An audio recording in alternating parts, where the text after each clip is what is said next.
This, this is beyond disappointing.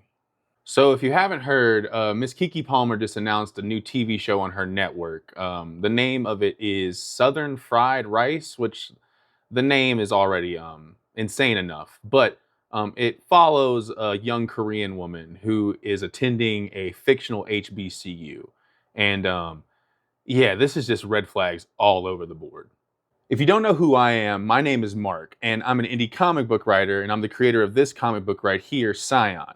It's a supernatural thriller that's set on a fictional HBCU, and the college that we created for our story is actually based on my alma mater, Jackson State. So when I saw this project get announced, yeah, I had some opinions to say the least.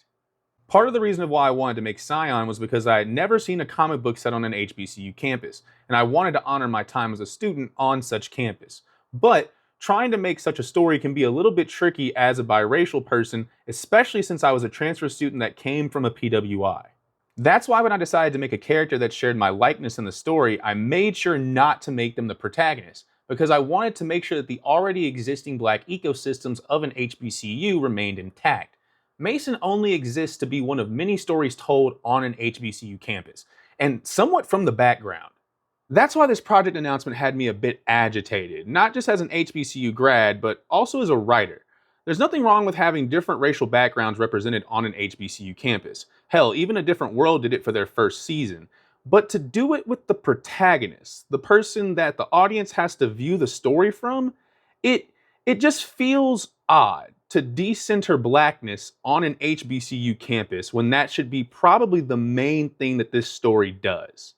I mean, why take the opportunity to tell a story about an HBCU campus if you're not going to center it around blackness? I have to wonder who this show is even for, and if its goal is to let non black people fantasize about being the protagonist in black spaces.